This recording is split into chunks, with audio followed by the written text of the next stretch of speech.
All right. Hello, everyone, and welcome to today's presentation. The sales floor has left the building, selling in the new normal. I'm Jamie, and I work at Ambition. I'll be your moderator today. And I have got three very smart people with me. And I know this because we did a content call, and it was really good. So you're in for a treat. Little housekeeping, though, before we get started, as you guys file in here. We will send a recording. I would never do this and not send you a recording. So if you need to hop off or if you just want to share this, we will send that out to you within about 24 hours. You're also muted, but please type questions into the little Q&A box. I will be monitoring that as I can as we go through this today. And so definitely want to make sure that we get to your questions if you have them. We did get a ton of really great questions, though, at registration. So I've sort of consolidated those and put them at the end. So you'll have to stick around and see if I ask your question. You can also move your displays around however you like. So just buckle in and hopefully you want to look at us. So to get started, just the topic that we're covering today before I introduce our speakers, this is really about the new normal. And, I guess for all of us starting back in March, things shifted very fundamentally for everyone, regardless of whether you were fully remote or not. We've all had to figure out how to do our jobs differently, better, pivot, some of us wildly, to meet market demand.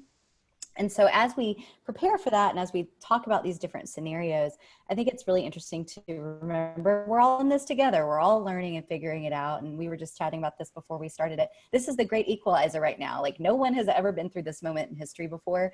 And so luckily I've got three people, though, who are very experienced, at least in the realm of leading sales teams, talking about sales, and they come with a wealth of experience. So I'm going to start with Mike, who comes to us from G2. Mike, tell us a little bit more about your role there, and yeah. Sure. And yeah, Jamie, thank you for having me. And just living this virtual world. I actually dropped from the Zoom a moment ago and had to reconnect. So it was so it's smooth. real what is going on. But yeah, I am Mike Harness. I'm the head of sales for the Americas at G2. Been with the organization for since last September, and actually joining from being a peer of Christina's over at Glassdoor prior. So in the AMER group, cover sort of top to bottom sales from SDR and BDR through SMB mid-market and then enterprise teams as well. Awesome. And I will just kick it then over to Christina Brady. So Christina is with Sales Assembly. Tell us more about what you're doing and where you just came from. Yeah. So also, thank you so much for having me. It's wonderful to be here, and it's good to connect with new friends and old friends.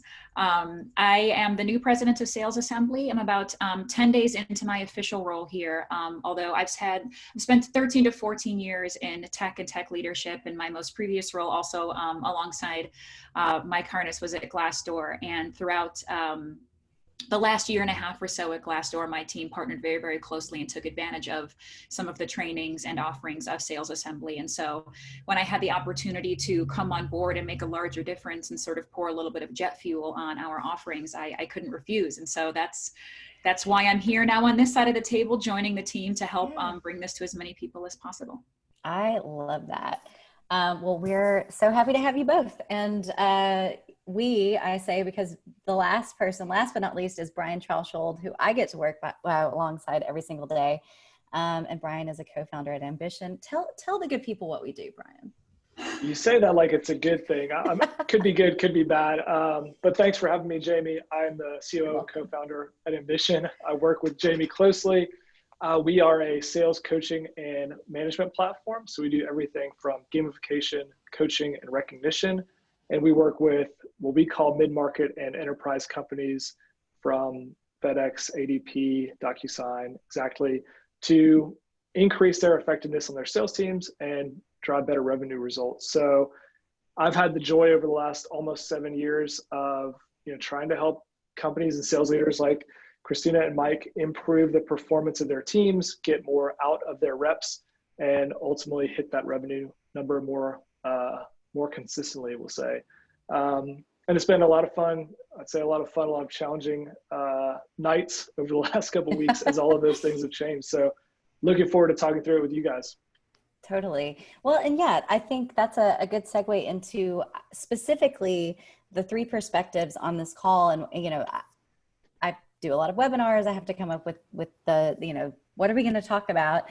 And obviously we could talk about coaching, we could talk about gamification, but the elephant in the room, or the sort of foundational piece of every conversation, no matter what we're talking about, as it pertains to our client base and what interests them, is this unprecedented time, which now is just precedented. It's just the time we live in. It's very clear, especially in, the United States, that we are not going to be on the other side of this for a while. And so we've got to figure out, where are we headed? What have we seen change? And what have we learned? And I feel like you guys are all really uniquely positioned to help us have that conversation today, just based on where you've been and what you know. So before we get into that, though, I'm very curious about all of you there on the line. So I'm going to launch a poll. And the question is, let's see, I'm going to do it. Did it happen? All right. So when it comes to remote sales management, I want to learn more about your team. So fill this out. We'll come check it out here in a second.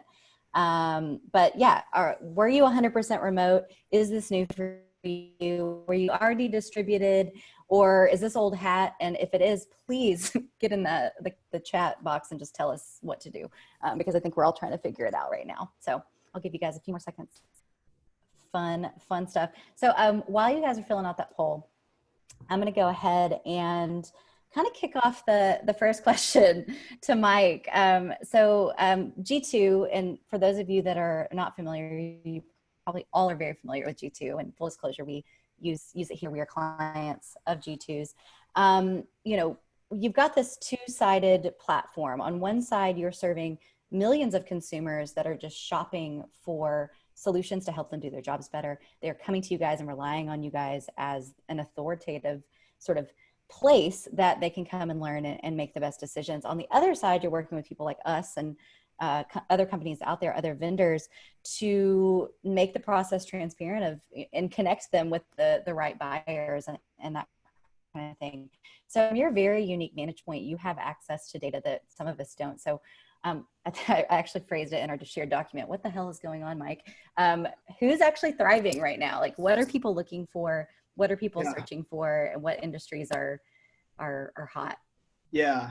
Well, I would say, one, navigating this new normal. I think everybody's still trying to figure things out, right? Whether you are, a buyer out there that no longer has access to live events to go learn about software, no longer face-to-face meetings, things like that. People are, buyers out there are looking for access to places where they can find information and inform their decisions. And then on the vendor side, what we're also hearing a lot of is that the buying groups are basically categorizing software into what is essential and what is non-essential for right now. There's so much anxiety about where we can place our bets, where we can place budget, things like that. And so you are trying to sort of navigate this. Are we essential? Are we non-essential? And if we're being bucketed as non-essential, how do we, find the addressable market out there that we could be essential for and go after that? And so, I would say there's a lot of uncertainty still, but we are seeing some categories actually emerging. And so it's a lot of the things that you would think of, your video conferencing platforms, webinars, really anything that helps workforces go to a distributed format versus being in offices. We're really seeing a lot of interest on G2 in those categories. The other thing that I would tell you is as companies are evaluating their spend, they're really looking at utilization, usage, and things like that. And so G2 does have an offering called Track, which helps to manage and evaluate all the software and really help companies make better decisions about how they're spending their money. And right now, G2 is offering that for free for a 90-day period to really help companies try to navigate these waters. But surging categories certainly around the things that you would expect around going to a more distributed workforce. What categories maybe aren't doing as well? Can I ask? Yeah, I put you I on the mean, spot. yeah, Say ambition, certainly Jay. anything, we are seeing sort of like things around field events, software that supports those type of things. Unfortunately, no fault of those organizations, those categories are just all but eliminated at this moment in time. And so we're certainly seeing a drop off with those. The best companies, I will say, in those categories are trying to find ways to reinvent themselves, to address virtual events and things of that nature. And so you are also seeing some pivoting with these companies, which that's where innovation comes from. So that's very exciting to see as well. Yeah, absolutely. All right. So poll results. Let's see. Our winning result by far is that I'm 100% remote now, but we were all in the same office before. So probably what I suspected. So obviously the majority of people out there right now have never been in this situation before. They don't know what to do. They don't know how to cope. And so, we're obviously seeing that as well. And we'll get into it in a second with Brian, some trends that we're starting to see. But for Christina, who's 10 whole days in at Sales Assembly, something that struck me last week when we spoke, obviously, much like Michael, who sort of has this bird's eye view of the industry at large and what people are looking for, you almost have the micro kind of conversation that spreads across tons of different industries. So with Sales Assembly, you guys work with 134 different B2B tech companies, but you're doing like consultative work that is very, very finger on the pulse. You guys are talking to people, you're learning things. Though you're so new, I'm very curious, as you've been onboarded, what has that experience been like? And what's sort of like when you sit down and you get onboarded for a new job, you really are learning, like, these are the things I have to know. So as you came to Sales Assembly, what is on everyone's mind right now? What are the conversations that they're having, and what are the sort of conversations that you've been a part of just, in those first 10 days? Yeah, it's interesting. And part of what makes me so excited to be where I am right now is I've been on the other side of it as a revenue leader for well over a decade. And what I knew and experienced in onboarding and ongoing training and things like culture and hiring and talent acquisition, it's hard, it's expensive, it's clunky, and it's hard to track and measure the success. And as a revenue leader at Groupon and then at Glassdoor, hiring people and onboarding them was hard, and making sure that people knew what they needed to know. Building out the content to do that was difficult. Making sure that we were training people to be good at the job first and then be good at the job at Glassdoor. We don't do ourselves any favors by hiring people to come in who are going to be great at selling Glassdoor. We need great sellers and great leaders, and then we apply that to the company that we're at. And that's how you get a really dynamite salesperson. And working with our enablement team when I was at Glassdoor, that was one thing we were always trying to work and build. But when you work at one company, naturally, you're siloed in that one company, and it's hard to get yourself out of that perspective. So when I came to Sales Assembly, and as I'm being onboarded, it's felt more about taking the subjective pain that I felt as a revenue leader, and how am I going to train my people? How am I going to onboard them? How am I going to pay for it? Where's that money going to come from? I want to continue to do the work that Sales Assembly has done to solve those problems, make it streamlined, use the hive mind of all of our over 100 partners and do the things they're doing really, really well, and streamline it down to easily digestible content that we can use for all of our partners. And so for me, the onboarding has been less about how do I do this job and what are the mechanics? And it's more so, how do I help really quickly? Because companies need to pivot right now.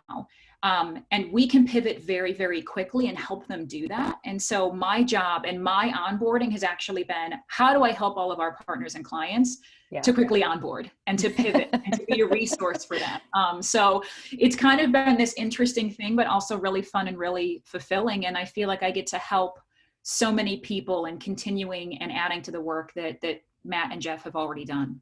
That's awesome. Yeah. And it feels like right now more than ever, the fresh perspective is is everything, you know, because again, no one's been there and done that with this. So someone coming in and claiming that they have is probably a huge red flag. So I'm sure you're a breath of fresh air, and they're loving it. So that's really exciting. Yeah, I'm way better than them. No. I mean,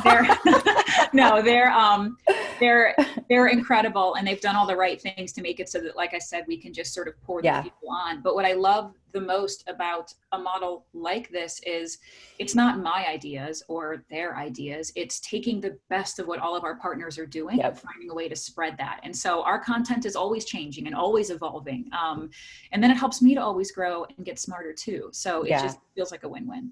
No, I think that's great. And I, you know, on the content front, another segue into what Brian has been doing over the past several weeks. So the very beginning of March, Brian was like, I've been having these great conversations with people one-off. I'm just going to start recording them, and we like put them on the blog or something, which is one of my favorite things about working with Brian is that he just goes and does, it's classic Brian, but Brian goes and does stuff. And it turns out to be really, really smart. It's really great content, and it's super relevant because he's living it as a business leader at Ambition, as we had to do the same things too. Overnight, we went from, you know, helping teams with TVs and their sales pit and things like that to taking that experience to a virtual place. And, you know, so he's been having these sort of finger on the pulse conversations, a video series with people from like Gong and Lessonly and sales leaders at HighSpot and all this kind of stuff. So Brian, what are some key themes that have come out specifically in those conversations? Because I know it's been really interesting as the person who puts them online to see the variance, that there are really unique challenges to each business. But what are some of the core themes as we've all sort of moved out and are trying to do this remotely that you've seen the most? Yeah, Jamie. I think what's great is the poll kind of reinforced this, and then what Mike said about you know, what's surging as far as categories are these remote tools and tools that help you keep a pulse on what's happening and communicate. You know, so few of the sales orgs that we worked with were partially remote and by any means, you know, remote friendly. Like they were typically more of a classic inside sales or sales development people in a room. And so you're seeing all of these companies try to grapple with, you know, what big companies that call like digital transformation. And they'll say, we have a 5-year digital transformation initiative. Well, at, you know, a Fortune 500, that happened overnight. And some person had said like, we're going to do this over 4 years. And they're like, you got 5 days. Closed. Figure it out. And that's a, you know, a pretty, you know, massive scale of change and systems change and process change. And so, you know, we're seeing a lot of smart things. And, you know, some of the things that I think the leaders that we've talked to that, you know, you could implement today if you're on this webinar is the management cycle. The one-on-one cycle between reps has to become much faster. So we'll talk about this in a little bit, I think, but the whole drive-by coaching of how are you doing, Jamie? Good to see you. Tell me what's going on because I'm walking to the coffee machine. Like that's gone. So we need to systematize those things. We need to create feedback loops that are useful to the rep, and like whether it's scheduled, whether it's a format, that's happening. One of the things I've really liked was one of the folks in the series. I can't remember. Actually, it's Drew from Exactly. They're doing twice daily stand-ups. So they do an AM stand-up and a late afternoon stand-up with everyone on both their sales development team and inside sales team. And so that's giving them like a great opportunity, not only to check in and get a pulse for people, but also to basically kind of call your shot and create those expectations. And then for reps to say, here's what worked for me today, or here's what I'm going to try to do today. I'm going to do a new strategy, or I'm going to try to focus on this on my outbound calls. So creating those stand-ups, creating feedback loops where information can be collaboratively shared and talked through by reps is critical. Another thing that I think is a big challenge for managers, and I think managers are grappling with this right now, is the process by which reps would ask for help or ask for coaching or ask for feedback. That's a lot easier when you see someone, and it's like the inverse of that. Like, you know, they're walking by your desk and you're like, oh, hey, Mike, can you tell me about this? Or Christina, I just ran into this problem on a call. Can we talk through it really quick? That's kind of weird now. And it's like, should I Slack them? Do I send them an email? Like, do I need to send them a calendar invite? And so we're seeing people use a variety of different ways. You know, we actually launched this to Mike's point about people, you know, real-time adjusting a product that would allow folks to kind of create a to-do list for their manager. And it's like, can you help me with this XYZ issue? So I think the thing that's happening is that managers and sales leaders are having to be much more intentional about when they talk to reps, how they talk to reps, and putting some structure and feedback cycles into it, because your standard bi-monthly or end of Friday like wrap up is just not enough communication with reps who are dealing with as much change as we're seeing for the sellers in our team. Our customers and prospects' life is changing so quickly. We have to be in tune with that and making adjustments as well. And Mike, I'll kick it to you because I think on the call, you're the person that is most directly managing people right now. So what specifically has had to change? Is Brian telling the truth? No. But what specifically has changed, and have you increased the frequency format of coaching, and like what wins have you had in this time? Yeah, I think a couple of things. So one, you know, Brian mentioned managers, but I would also say if you don't have mentorship programs set up within your organization, I would get on that immediately, because it's not just about a tenured rep speaking with a less tenured rep, et cetera. It's also about connection and people being able to share that they no longer have that office space to do those things. So kicking off mentorship programs has been a big thing for us. You know, because you also have the things like maternity leave where a manager is out and now all of a sudden you got a team of people that are not only remote, but they don't have their manager, right? And so I would say mentorship is huge, but then also making sure that you're very well prepared for your one-on-ones with reps, that you have your house in order and you're ready to talk with them, because doing it on the fly is, you know, it sucks up the time that you really need to spend connecting with them. The other thing that I would say is not only just for sales organizations, but also the other pieces of the business, setting up office hours, right? Where somebody jumps on a video conference and they are there. So Christina would be there for, say, an hour block or a 2-hour block where people can just pop in and ask questions. So those are, you know, some of the ideas that we've come up with in order to sort of create those accessible times that otherwise you would catch a manager walking by your desk or something of that nature. I'm just like, tell me more. How structured are the mentorship programs? Like, is it something where you're just pairing the veterans with the newbies, or is it really structured? Like, here's your buddy, on Tuesdays you guys meet and this is what you do. Like, what does that look like? Yeah, so we have a playbook that we've put out. It's really incumbent on the two of them, right? Like, if you set up a mentorship program, I'm of the belief that they are autonomous to make what they will out of that mentoring relationship. But we do have structure around sort of like, here's what good looks like. And then we do match up people. And typically we do try to go different segments of the business, and usually where the mentee is aspiring to go within the organization, so that they're hearing from somebody who is doing the job that they aspire to do.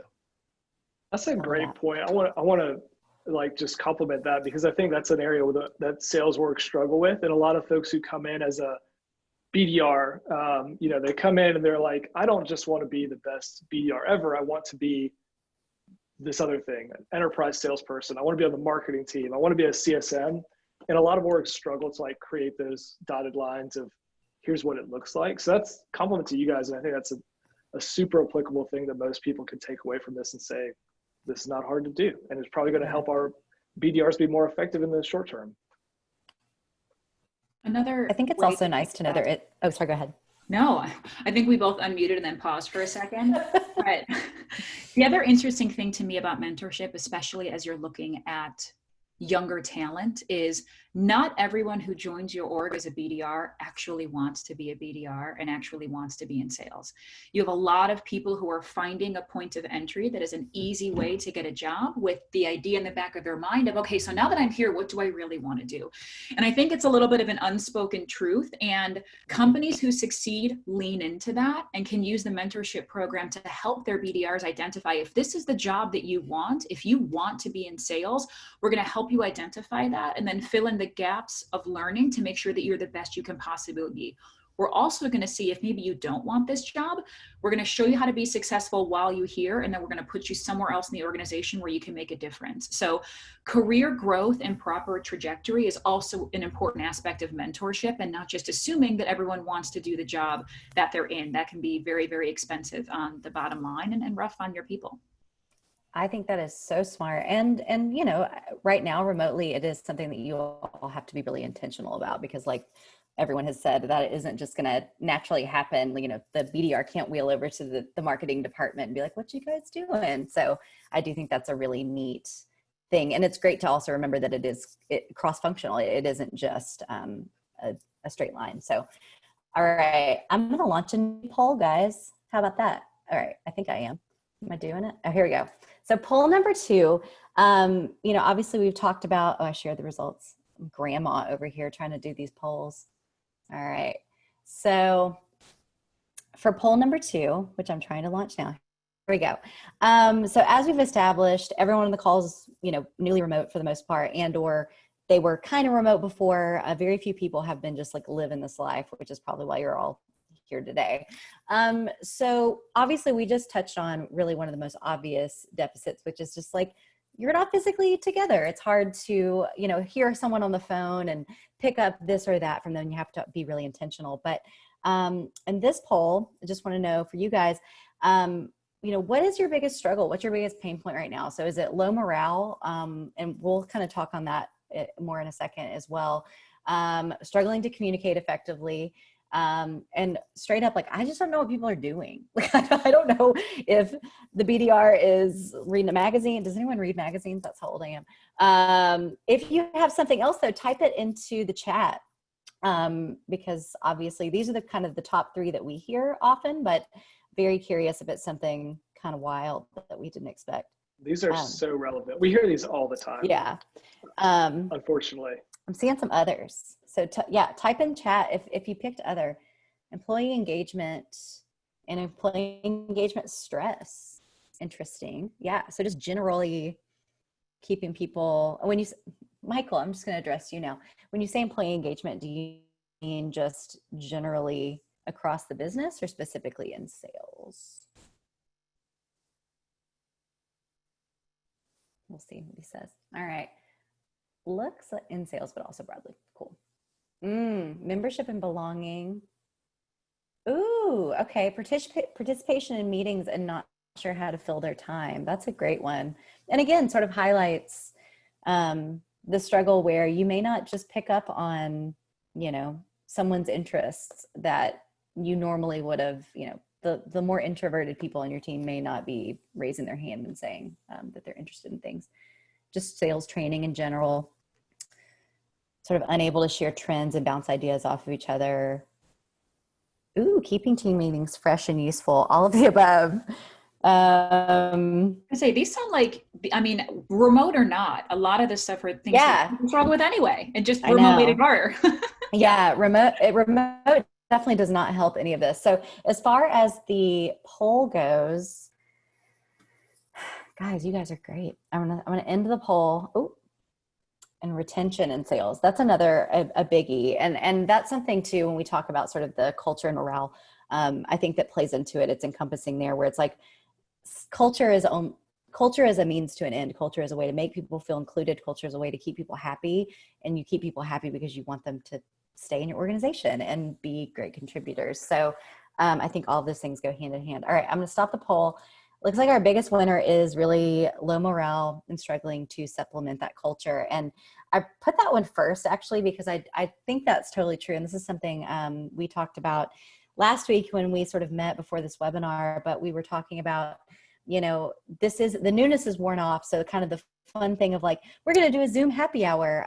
We've had to get a little bit more, again, intentional and creative. So I'd love to just open it up. I'm kind of going freestyle here, but since that's number one, like whoever wants to jump in, like what have you seen be successful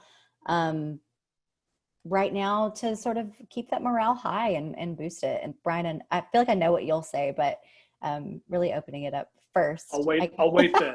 I'll just take a step back. Listen to actual smart people. Or not. I can jump in. I was very curious. They were like, I know what you're going to say. I'm like, let's see if she's right. Morale starts to deteriorate for a couple of different reasons. Number one is fear. And there's obviously a lot of fear happening right now. And fear is an interesting monster because it can't actually hurt you. It's just really scared to look at, and it's intimidating. And the other piece of it is people have lost connection to the part that they play in their own everyday lives. When I go to an office, when I see my manager, when I get a high five, when I hit my quota, I feel like I'm contributing and I'm doing something, and it gives me purpose and it gives me passion. And when you remove those things, suddenly I don't have the office. I don't have my friends. Maybe I'm not hitting my quota. What if I lose my job? What if I get laid off? The morale starts to deteriorate because I've lost the connection to my passion and my motivation. A lot of people think, okay, in order to motivate people, I have to ignore all that and I have to find a way to cheer them up. So let's do a virtual happy hour where we all like have a wine together. And does that really solve the problem? It comes down to helping people find purpose and happiness and what life looks like right now, reminding them the contribution that they're making to their coworkers and their managers and the other people in their lives, encouraging them to connect to somebody, somehow, some way. Maybe I can't come into work every day and give my coworker a high five, but I could probably call my parents or call a sibling. I could take up a new hobby. I could do something that gives me a sense of fulfillment. And then to me, never miss an opportunity to tell people how much you appreciate them and tell them specifically for what. So right now in a remote world, everything has to be deliberate. So instead of telling somebody, hey, really, really good job today, it goes one step further and saying, I'm noticing how well you're keeping notes on all of your clients. I know that takes you a really, really long time, and I appreciate it so much because I don't have to wonder what you're doing. And that means I can trust you. And thank you for giving me the opportunity to be able to trust you. And when you give people that empowerment and they can feel important and like they're making a difference, you see morale go up. And when morale goes up, I try a little bit harder. And then I carry that positivity with me on my sales calls to my clients. And it starts to spread in a very, very different way. But it starts with us just having the idea of, one, I'm going to acknowledge that it's really frigging hard right now. I'm going to try to make sure that you're a whole person. And if that means I have to rebuild you a little bit, then that's my job as your leader. And then three, supporting them when they do something really, really well and calling it out. It's the human stuff to me right now. Yeah. No, I think that's so true. Really, I thought that's what I thought Brian would say. Well, I know. And Should I just leave now? Yeah, that was you great. Should just go. Honestly, everyone just Christina, just talk for the rest of the no, and I think that's so true. Well, and I was going to say, I mean, I'm in marketing. I don't want to get pitchy at all, but like specifically the things that we talk about so much and the things that we facilitate for people have more than they ever were before, frankly, have become so vital, and people are surging on, all of our search terms looking for like gamification, and they're not looking to play games. They're looking to boost morale, make things fun. And then it's been our job, I think, and this is, Brian, you can say other things, but I think the thing that's been interesting is that it's been our job to sort of take that and say like, no, what you don't want is a way to run a contest. What you really are looking for is exactly what Christina was talking about, which is a way to make this job feel like it's something more than just you're coming in and turning and burning and you're this machine that just does this one thing. So yeah, two things that Christina, you said that I want to highlight and then add to. You said having people want to have a purpose and they want to be appreciated. And for me, the purpose that is tough right now is people have lost that alignment. And because they can't have that, walking by high five or hello in the morning, like I saw that you did XYZ, great job. Like they don't have the alignment and they don't have the appreciation that is key. And so, in all seriousness, like ultra transparent as possible, like it's really hard as leadership team right now to be like, let's not give our people BS. Like, I don't want Jamie and all of her teammates to be like, these guys are just full of shit. Like, it's like, here's what's challenging. Here's what we're going to do about it. And here's what winning looks like for us right now. And here's the opportunity that we as a company have to serve our clients. And, you know, luckily for us, that's been a great experience so far throughout a lot of challenging conversations and clients struggling. But, you know, for us, it's that hyper transparency and trying to bring it back.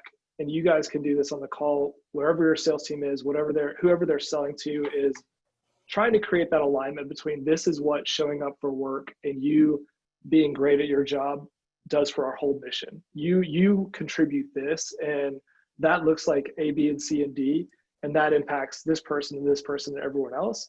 And then making sure that you're transparent with those expectations and setting realistic expectations for right now, because a very easy way to get people burned out and misaligned and unhappy is to say, like, yeah, I realize that the world is going crazy, but like, do better than you were doing before, because, you know, that's your job in sales. And as long as you're just continually focused on like, are we aligned? Do you understand what good looks like? Are we helping you get there? And then showing people appreciation, recognition, creating feedback loops to give positive feedback. I think that you can make people feel really, you know, feel great about what they're doing and feel like they are part of something, even if they're not coming into an office with a bunch of peers every day. They're working in their living room with 4 roommates. Yeah. Well said by both of you. I think the one thing to add on is acknowledgement of this is a really tough situation. But I think one of the things that sales leaders are also grappling with is, how do you acknowledge this is a tough situation, but also create accountability, which, you know, we need to create accountability with our teams. We can't just say, hey, it sucks, so everybody watch Oprah. You know, I mean, we still have to try to drive results. And I think it comes down to also simplifying the goals that you're putting in front of teams and the expectations, but also just being very authentic and transparent about what you're expecting out of them. And it really comes down to what you guys can't control coronavirus and working from home and where we are. But there are things when you sit down at your desk every day that you can control.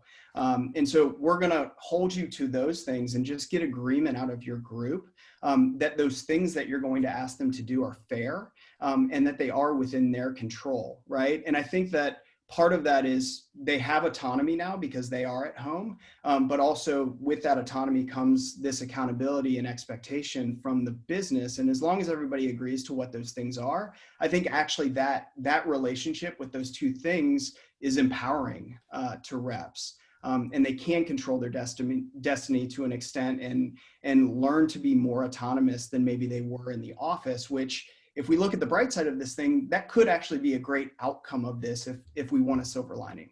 Yeah. No, and I think that's a great way to put it. We're all sort of, what is the silver lining of this? And I think some of it is exactly what all of you have said, which is this is forcing us to be more human and really examine our relationships to the people that we manage, the people that we work with, the way we communicate and all that kind of stuff. And so I do want to touch on the communication piece. When we met last week, and I wish that I had recorded it because Christina said some stuff that I think I fist pumped 2 times. So I hope you remember every word of it, but we were talking about communication. This is something that we're all struggling with right now. You know, so much is lost. We've already talked about the in-person sort of experience, but so much is lost over Slack. So much is lost even still through Zoom. And, you know, we've had to, I see Paula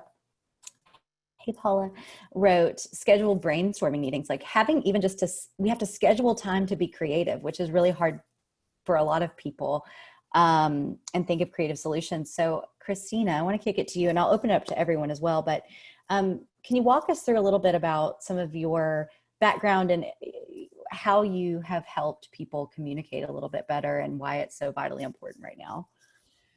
Yeah, so I have spent the last decade studying human psychology and how that plays into how we communicate with each other based on the roles that we have. So if I'm your peer, how do I communicate with you based on my own psychology and my own experiences? If you are my superior, if you are my direct report, and then what we do with that to maximize on it, to have effective and lasting relationships at work and in life. And for me, this is kind of where I geek out. Where that shows up for me right now, and I think where it shows up for a lot of companies, and at least our reps, whether they tell us or not, there's a lot of cognitive dissonance happening right now. And what I mean by that is, when I was a sales leader at Glassdoor, I would leave one conversation with a partner of ours telling them we couldn't buy right now because of COVID, and then go into a sales meeting and tell my people to keep pushing and closing deals.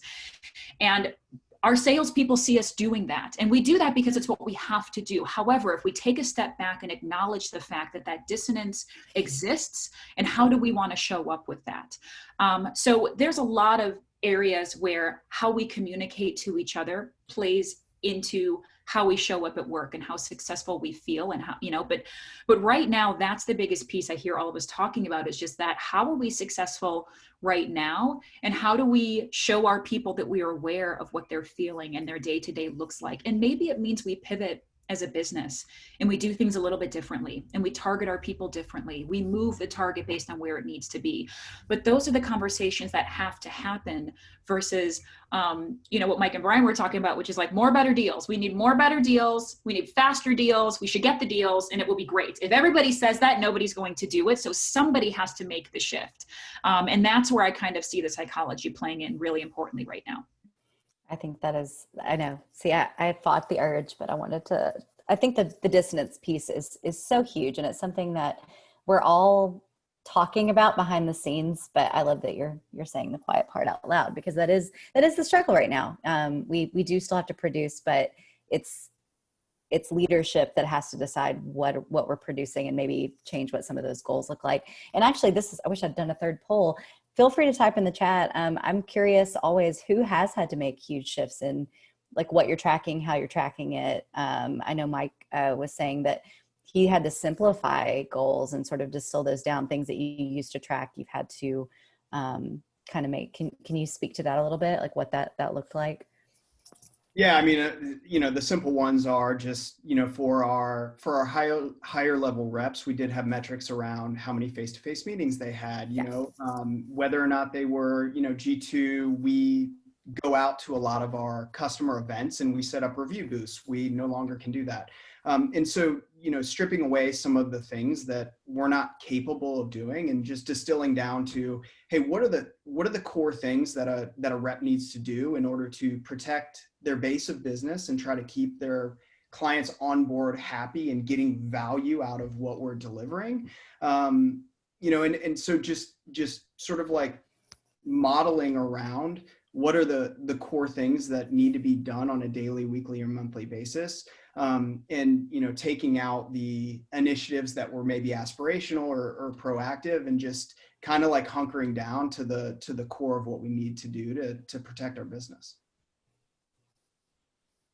Yeah, we call those scorecards, and we also believe in how goals stack onto each other. And for us and for our clients that we're talking about this with, like, Mike, I think you're a UGA guy. You'll like this quote, but you have to control the controllables. That was a phrase by a former University of Tennessee football coach. But reps can do that. Reps can show up and say, like, I can make 50 calls today. I can strive to set 5 meetings today. I can strive to create 2 opportunities this week, whatever the things are. And, they can't control right now how many of those 50 calls answer. They can't control, if the conversation goes great or not. They can call the right people. They can be prepared. They can show up with the right content. And so they can have, I think, a strong accountability, like you said earlier. And what's so important, sound like a broken record here, but like, as long as they understand how whatever team, whatever subgroup of reps on your team it is, how their effort impacts the other folks and the business right now. And that's when we talk about like our SDR's goals are these this month and this quarter and this year. Then you have like a real sense of ownership, and like, I need to do this and we as a team need to do this because everyone's counting on us. And that, I think, has never been more, 5 months ago or whatever it is, it's like, you could just be like, hey, go just do it. And that's your job as whatever, inside sales rep. And no big deal. Now it's like, we've got to be really intentional and specific with those things. So I absolutely agree with that. And, I think the other thing is how we communicate. We talked about this on the pre-call. I wanted to bring it up, but like, we're using methods that we're not used to using for management all the time. We're used to sitting across from someone or walking with someone, and we're not like in a weird Slack channel with 20 other people. And like all of those interactions where context used to be so important, we've stripped away a bunch of context. And so as leaders, and I will out myself, like I'm not great at jumping to Zoom or getting out of Slack and being like, let me just call you. I'm trying to figure that out now, where, the intonation of someone's voice, or being able to just look at someone, not exactly look eye to eye, but see them kind of for a minute, radically improves like the conversation versus shooting it off an email and being like, this isn't good enough, or you can do better. Yeah. All that context is lost. Well, and there's so many, receiving an email is a different level of seriousness. And now it's like the conversation may not be that serious. Someone so said it much more, eloquently the other day, but like whenever you send something like that, the reader is going to insert all the context that they have. And so they're not going to pull your intention with that. And so being able to say it is out loud, I think is something we can all be better at. Right. Oh yeah. If I get an email from you, I'm like putting in my monocle, like, yeah. So FYI. A good tactic to use right now, I call it wake the sleeper. And what I mean by that is, I'm going to tell a little story first just to frame it. But when I was younger, I was a swimmer, and the only thing I couldn't do was dive. And I remember one day my dad was trying really hard to teach me how to dive. And he was giving me the steps over and over again and telling me to practice it over and over and over again. And I could not get it. And I felt like I was slammed up against a wall. And then I started hating it and didn't want to do it anymore. And finally, my dad said, I'll tell you what, stop learning how to dive. Don't ever worry about it. Teach your sister how to do it. I've taught you enough. Now you go teach her how to do it. And when I started teaching my sister how to dive, suddenly I taught myself how to do it. And I woke up this sleeping part of my mind by looking at the problem a different way. And then the benefit was I knew how to dive and my sister knew how to dive. Our salespeople right now, if we tell them to keep doing the same thing over and over again, they're going to get frustrated. The world is different now, and you have smart people who work for you. So wake the sleeper. Ask them to start trying new things with clients. Ask them to try a new sales process right now. Give them the opportunity to fail and try new things and then bring their learning back. If you can engage them in a different way versus hit the number, work harder, you're going to activate a part in them that they didn't even know they had, and your organization will probably get better. So when times are really tough, I always say, wake the sleeping part of the mind, do something different, paradigm shift your people and pull something out that they didn't realize what was there. And a lot of times it's having them become the teacher, putting them in a problem solving state of mind and get them out of what they're doing every day. See, this is the fist pumping part. That's so good. She's very good at this. That's great. Well, and we did a webinar with an SDR leader at Drift and a few weeks ago, and she was saying one of the best things that she's done recently is, it's very common to do that peer-to-peer coaching where you put your star person with your low performer, and she started taking lower performers and putting them in charge of sort of tiger teams around everyone getting better at the thing that really they need to get better at. And she's like, that person almost every single time becomes the best person at the thing, so it's, call connects or whatever it might be, if you sort of elevate them and make them the expert. And I love it. Everyone has a sleeper. Everyone has a sleeper. If you haven't activated it and you're their leader, it's your fault. So. Ooh. Just a comment on that as well as we interact with customers and prospects. I think it's the same idea when you go into those conversations, right? One of the things that we truly are trying to lead with right now is, like everything kind of sucks, but if we can go into conversations with less of an agenda, and if you talk with salespeople, we all know everybody's got an agenda going into calls, something that they want to get out of that call, right? What we're coaching and asking our folks to do right now is just go in with curiosity and empathy, and try to understand the customer or the prospect's situation, right? Have a genuine conversation just about, hey, what's going on? what are you seeing on your side? Like, how are things moving with you? And just have that genuine conversation. I think right now, just knowing the environment that we're in, it gives us this nice opportunity to kind of change the way that we interact with our clients, our customers, our prospects, and have more genuine conversations about what's actually going on with them and what their true pains are given the environment they're in now, and decide whether or not you have a product or a solution that can help them with that, right? But I think leading with curiosity and empathy, just based on their situation, can actually help out a lot of folks. I know it's helped folks on our team. I love it. Well, so we have about 10 minutes left. And so I'm going to take it to some Q&A from the audience. If you have a burning question right now, feel free to ask. You guys have been very interactive and I love it. I'm going to start with a question from Amanda, because this is something that I feel like goes really well with what we talked about. We're talking about motivation. And I love actually that you guys have really talked about like deep intrinsic motivation, but everyone always just wants to know, what are some creative, sort of inexpensive, especially right now with frozen budgets, spiffs, rewards, things like that. And it doesn't have to necessarily be a prize, but what are some things you guys are seeing out there? What are some of our clients doing? Have you guys done anything creative?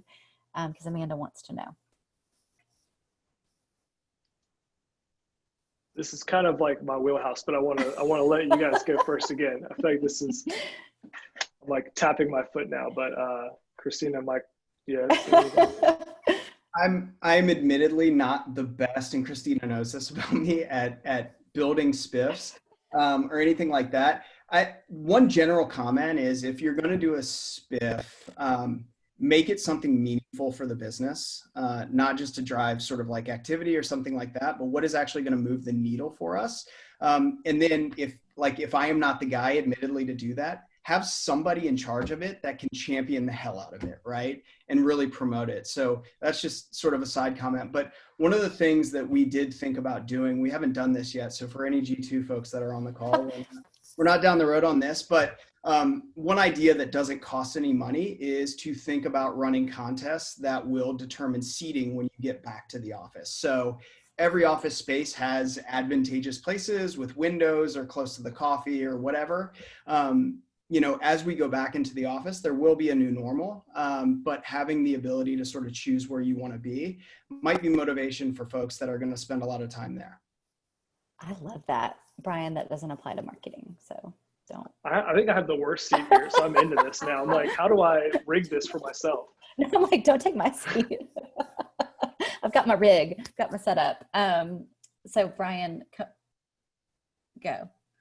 Well, Mike hit it on the head. Like, the first part is like, are you doing an incentive to do it? What we used to call like just walk onto the sales floor and it sounds quiet. Well, like, let's throw up a call blitz. Like that, it feels quiet all the time right now for a lot of people. So I think that's I think that burns people out. It's too naive. I think you've got to be upfront with like, why are we doing an incentive around X? Are we trying to make more pipeline? Are we going into our best buying season? Whatever the case may be, are we trying to, what we're doing and what we're going to compete on should set our reps up for success, whether it's this month, 2 quarters from now, whatever the case may be. It should be about them being better at hitting quota or making money or whatever the thing may be, and good for the business. So that's first and foremost, and it should be communicated as part of the contest.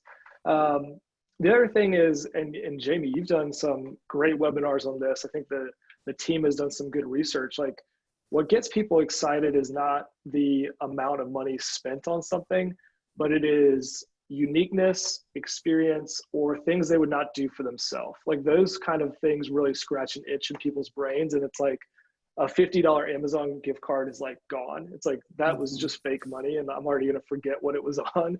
For me, it's like diapers or batteries or something like that. Like, or, you want to do something that is going to be remembered either from the photos someone takes when they're doing a wine tasting because that was what you gave them, or something silly. And so something we do, our VP of sales has done it for going on 3 years now, I think. is we do a billboard competition. And going into Q3, we are going into our biggest quarter, which is Q4.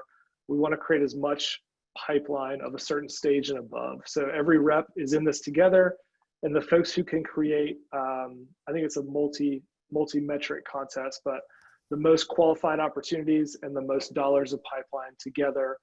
The winner of that gets to put a billboard sponsored by Ambition, but with whatever they want on it in wherever they want it. So we've had 2 in Nashville, we've had 1 in Atlanta, we've had 1 in Athens, Georgia, where we have a rep. And the billboards are ridiculous. And first of all, billboards are much less expensive than you think they are. They're much less expensive than you think. They are huge social points of pride for the people who win them, because what they do is they post it on Instagram or Twitter, whatever thing they do, and they get all their friends like loving it. And they're like, I cannot believe you put your face on a billboard, in downtown Nashville.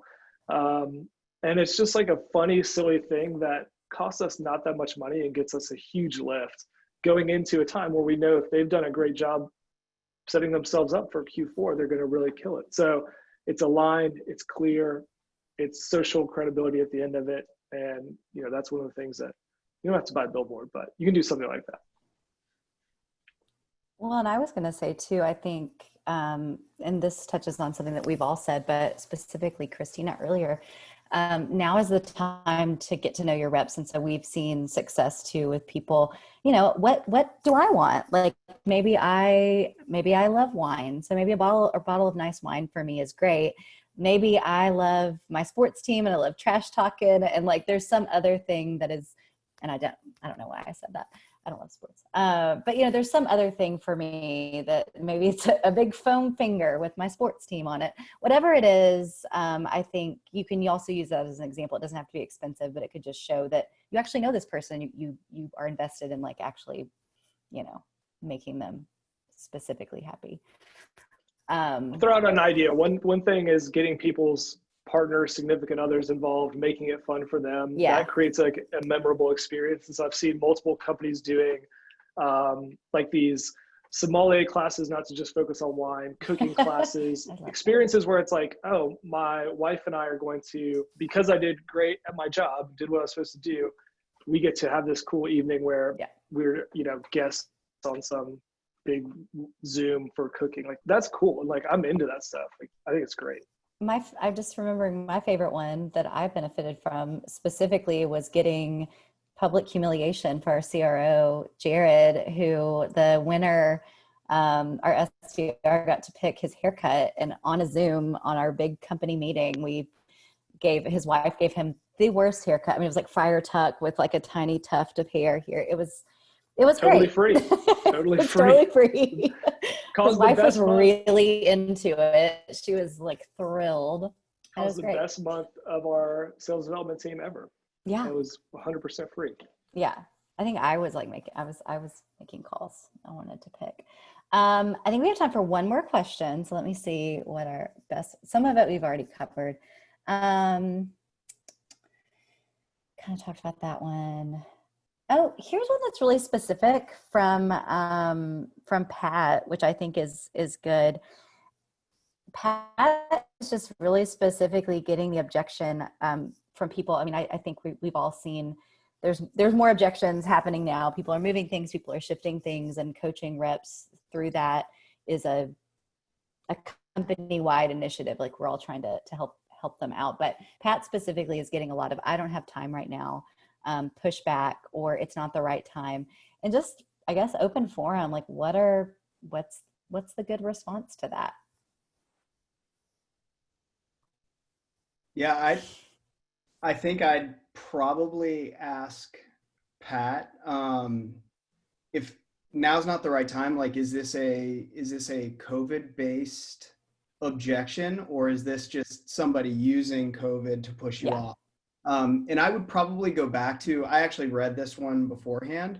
And this feels like a standard objection that salespeople get regardless of the times. And so my assessment of that would be to look at your value prop and how are you tying what you're asking them for time for, whether or not that, again, going back to what I led off with, essential versus non-essential, is now, given the time, is your messaging relaying to a prospect or somebody you want to speak to that at least taking the conversation with you will be valuable for them, even given the times, right? So I'd really look at the points that you're making and what is the hook, what's getting them on the phone, and really take a hard look at that as to whether or not it's hitting, the center of the target. Cool. My quick add to that is when someone says, I don't have the time, it actually means they don't care. And I don't mean that in a bad way, but if I don't have, if I care, I will make the time. So to me, it always goes back to the psychology of, you're not always fighting the objection they tell you, you're fighting what they really mean. And when a prospect tells you, I don't have time for this right now, it means I don't care enough about it right now. So attack that versus trying to find time with them. More fist bumps. All right. Well, this has been such a fun hour. Thank you to everyone out there for engaging and giving us great insights into your challenges right now. But thank you guys for joining me. And again, I'll send the recording out to everyone, and have a great day. Yeah. Thank you guys. Bye. All right. Bye guys.